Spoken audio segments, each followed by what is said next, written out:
Ya pasti dia dalam kondisi yang mungkin ya secara ya pasti cemas lah ya.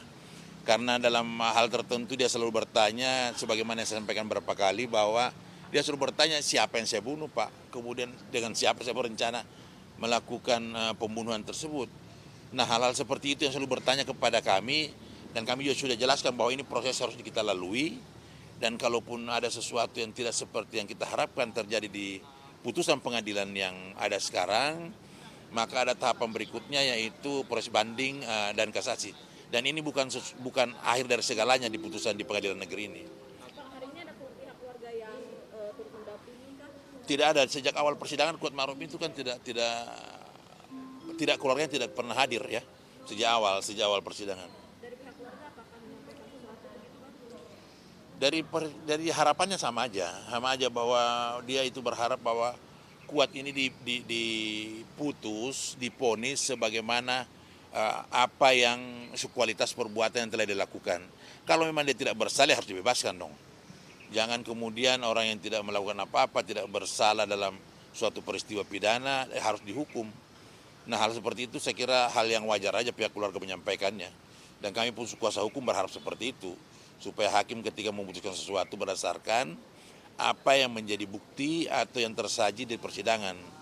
Supaya rasa keadilan, kepastian dan manfaat dari vonis tersebut dapat dirasakan oleh semua pihak. Seperti itu Mbak. Ya bebas, kami dari awal sampaikan dari pledoi pun kami bisa gambarkan bahwa Kuat ini harusnya bebas karena dia tidak tahu menahu sama sekali. Dari 4 lokasi yang diduga akan ada perencanaan terkait dengan Duren 3, yaitu Magelang, kemudian perjalanan Magelang ke Saguling, kemudian Saguling dan Duren 3. Dari keempat lokasi ini hanya 1 kali dia berkomunikasi dengan Pak Ferdi Sambo ketika diminta memanggil Joshua lewat Ricky. Sebelum-sebelumnya tidak pernah berkomunikasi, di manalah sesuatu itu dianggap bahwa dia terlibat dalam perencanaan. Karena mengetahui juga tidak mengetahui sama sekali. Jadi gini, ketika dia menyampaikan kalimat yang Mbak sampaikan tadi pertanyaan itu kaitannya dengan coba sampaikan laporkan ke Bapak supaya tidak jadi duri dalam rumah tangga. Itu kan sebagai itu hal yang wajar. Ketika majikan mendapatkan sesuatu peristiwa yang tidak menyenangkan, apalagi ada kalimat bahwa Joshua berbuat sadis, kan nggak mungkin lah ART menyampaikan bahwa ibu gak usah sampaikan itu ke Bapak atau sembunyikan saja ini peristiwa. Itu kan lebih masalah lagi kan. Itu hal yang tidak wajar ketika ada peristiwa di majikan yang menurut dia ini hal yang perlu disampaikan ke Pak Ferdi, kemudian diminta disembunyikan. Itu hal yang tidak wajar, lebih tidak wajar lagi. Makanya kalimat jangan sampai di rumah tangga adalah kalimat yang pantas disampaikan oleh Kuat kepada ibu supaya melaporkan ke Ferdi Sambo sebagai suami. Nah hal seperti itulah saya menurut dari kacamata kami kan gitu. Ya. Keyakinan penasihat hukum melihat kemarin Ya.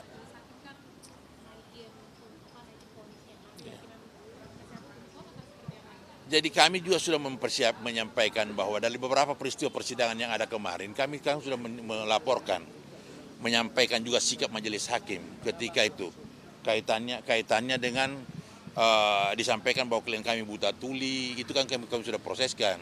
Artinya hakim ini kan dalam memimpin persidangan sudah menunjukkan sikap bahwa terdakwa ini orang yang bersalah. Nah itu kan dalam hukum acara kan tidak dimungkinkan kode etik ketika hakim memimpin persidangan. Nah sehingga hal-hal seperti ini saya kira kami juga tidak akan terkaget-kaget dengan putusan hari ini. Karena sudah bisa diduga bahwa Pak Ferdi kemudian Ibu PC kemarin dalam putusannya itu di atas dari tuntutan jaksa.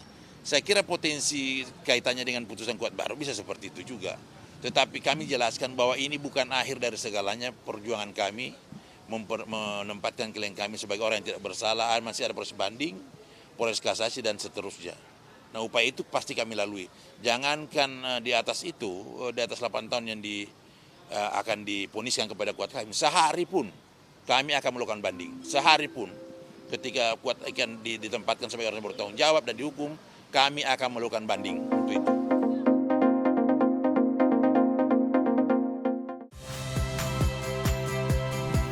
Saya Yasir Neneama. Saksikan program-program Kompas TV melalui siaran digital, pay TV, dan media streaming lainnya. Kompas TV, independen, terpercaya.